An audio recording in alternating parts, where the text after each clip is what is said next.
Hey all, my name is Kurt and I'm here with Trenton. Welcome to SLB Basement Bourbon Bar and a fantastic show today. Your show. You came up with all of it? I'm expecting top tier knowledge coming from you. Uh-oh. No pressure or anything. Yeah, that's a lot of pressure. No pressure. I hate to jack your intro, but have you seen the comments on the last video? No, not yet. I've got to get to that point. I'm almost there.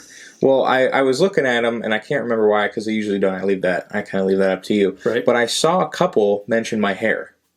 And I didn't think twice about it because I don't do my hair before we do a video or anything. Mom's always kind of busting my chops about my hair looking all alfalfa or whatever.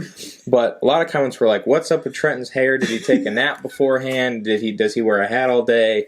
There were probably 10 of them. So if you know our videos come out at what, 7 a.m.? Yeah. And your mom's gone for a few days, and at about 7:30, I got a text from her, all capital letters, Trenton's hair. Did you really? Like 3 exclamation points. I didn't even catch it. I don't know. I had to go watch the video for a while to see what she was talking about. Well, I edited them, and I didn't think it was that bad. So I went back and rewatched it. I was like, it wasn't good. Yeah. Okay. For context, I shower at night. I usually go to bed at 1 or 2 in the morning. I shower probably at 12:30. So when I get in bed, my hair's wet, and I'm out in 5-10 minutes. So when I'm rolling around in bed all night, it just it jacks it up, and I work from home, so I don't do anything. Put on your slippers, go to your desk, yeah, and boom, we're at work. Yep. So must be nice. Yeah. So for those of you that were wondering why my hair's like that there's an explanation. I made sure before today's video that I got all prim and proper. I blow dried it. I put water in it. I put hair gel in it. All right. So if you prefer one or the other, let me know, and maybe we'll make it a theme. So Lord. Back to wild turkey. Okay. Yeah, I wasn't expecting that. Holy cow, I was busting a gut. All right, let's get back to the content here. Busting a gut. I was busting a gut laughing. Laughing. Too hard, okay. Man. Yeah. All right, wild turkey. Now, there are just a few that do not like wild turkey at all, and that's all good. I've talked to a few of you, and it's all about personal preference and palate. Didn't somebody say it tastes like dog food or something? Yeah, there's been a couple, and that's okay. I'm dog good. food. I'm good with that. It's fine. But I know the majority of the folks out there really like wild turkey, and especially this wild turkey rare breed, and why not? It's an excellent barrel-proof whiskey, Trent, 116.8 proof. In our area, it is up to about $55. I have talked to a lot of you folks out there are telling me you're still getting it between that $45 and $48 mark, which is pretty good. So, but kind of a far cry from when we were first filming and getting it for about $40. Yeah. 38 sometimes if you're lucky. But hey, it is what it is. But here recently, I was able to secure this non-chill filtered version of Wild Turkey Rare Breed. This is an export only, and my good friend Stuart, thanks for always looking out for me and your generosity. I certainly appreciate it, but he travels a lot for his work. Yeah. And he picked this up in Canada, and you holding on to your hat? 1 liter. Right? Yeah. And in Canada, he paid $40 US for that bottle. That's the Canadian, that's after the currency. It was $50-something Canadian money. He told me, showed me, but it was $40 US. It's cheaper than this. I know, and that's what it's like, really, for a whole liter to $7.50. That's wild. I would have never guessed that. I wouldn't have either. I was shocked. But anyways, thank you, Stuart.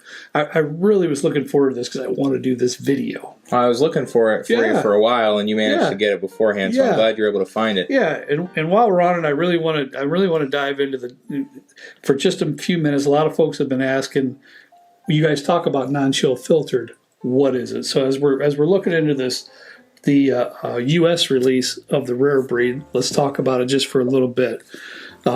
This is chill filtered. So the quick and dirty on that, and when I'm trying to educate, especially now because I'm not a professional, I'm not all that, but I find if you stick on something for 10 minutes or so, it's just too much information. So the quick and dirty chill filtration, right? When a whiskey's made, in the barrel, you're going to have fatty acids, you're going to have some proteins, you're going to have some barrel sediments. So what happens is if that whiskey gets cold or gets poured over ice, with those fatty acids and proteins in there, it'll get hazy and cloudy. So just for looks sake, for appearance sake, a lot of bourbons are chill filtered And what happens is the actual whiskey is taken down a few degrees below zero. And with that, those fatty acids and proteins are clumped up and then passed through whatever amount of filters in order to clean that out. What do they do with the clump? Can you like eat it? Is it like a glob of, of goodness or what? You should email Wild Turkey and see what they do with their filters that are full of fatty acids and proteins after they chill filter. If you work at Wild Turkey or know somebody that works at Wild Turkey, I'd be interested. Maybe we could do a video. I'm trying. When I picture it, it's like, you ever seen kombucha? When it has like that. So kombucha is like a fermented tea or something in it. Oh, okay. So it has like this mound of like bacteria at the top, and it like floats, and it kind of looks disgusting. Right. And I always kind of want to like take a little nibble out of it, but I don't think it would end well. I picture something similar with Wild Turkey, but like this massive vat of this film on top.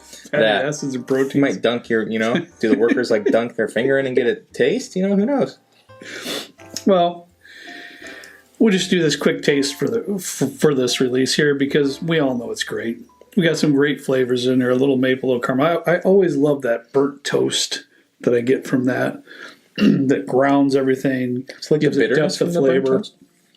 It's kind of like I think it's more like a barrel type char note.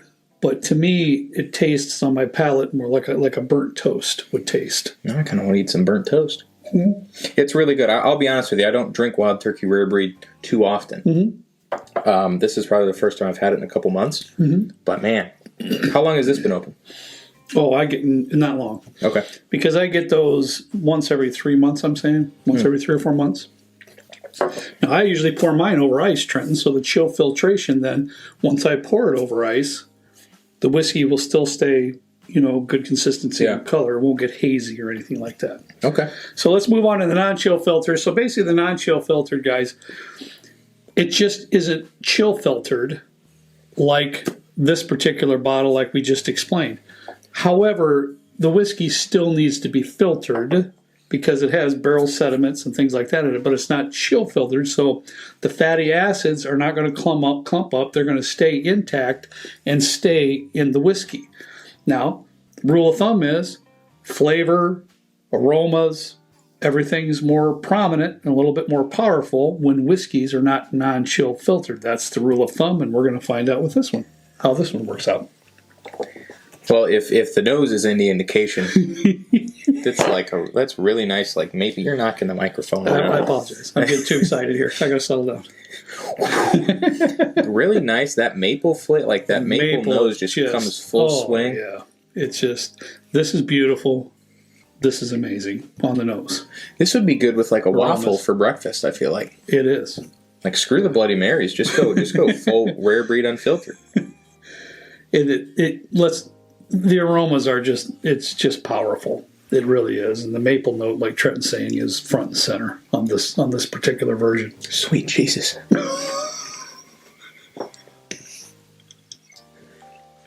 going to be honest with you. When you told me that this was going to be a thing or a video idea, because you finally came across one, I honestly wasn't really expecting much of a difference. Because right, same proof, same it's basically the exact same stuff as this, but it's correct. Non-chill filtered. Just filtered differently. Wow. Non-chill filtered, chill filtered. Now, if I pour this over ice, it's a little, it'll probably have a little bit of a coloration difference. The appearance might be a little bit hazy or cloudy, per se, because those fatty acids and proteins are left in the bourbon. But for this example, now I can't speak, we'd have to check all of them. Are all of them going to be as widely separate as these two are, better than the other one? I don't know. But for our case study today, let me just tell you something. I'm pretty well versed on Wild Turkey Rare Breed. This is wonderful. This is amazing, in my opinion. So the fatties and the acids and stuff that are left in here make it quite a bit more silky, because it coats my mouth like I just sprayed some olive oil in my mouth for some reason. The mouthfeel in general with all non-chill filtered whiskeys is going to be better right off the bat. Now on the flavors for me on this one, Trenton, To me, on this here, I'm getting a dark honey note right at the beginning, but there's a lot of cinnamon in this one for me more than here. Yeah. Almost to the point of a Cinnabon. Not quite as much sweetness, but almost. Now, get me with almost. Yeah. To there. And I'm still getting that burnt toast barrel char note. Yeah. That balances everything out, gives it the depth of flavor. But the sweetness in here is just powerful. For me, there's still a lot of the maple from the nose that carries over to the palate, and I like the cinnamon because it's like you toss some cinnamon in maple syrup. Mm-hmm. I'm not getting like the super sweet stuff, maybe like you are with the Cinnabon. I would go more with like a thick syrup with cinnamon in it. A little barrel char. Yeah. Little. It is dark. Yeah. I like when you said dark honey. Mm-hmm. I like that note. Yep. Really nice. So I have to say I put a post on our Patreon last night. Looking because of course I was doing a little prepping. I'm sure you were. I'm sure you were. So I was a little excited then too, and I put a post out saying I'm really curious to see Trenton's reaction to this because this is your first taste. Am I wrong? Yeah. Yeah. First taste. So what do you think? I wish this wasn't an export because I would drink this over this every day. I know. I mean, it's truly. Oh, well, I shouldn't say that. I was almost going to say it's night and day difference, but it's not really. Yeah. This is great. This is amazing.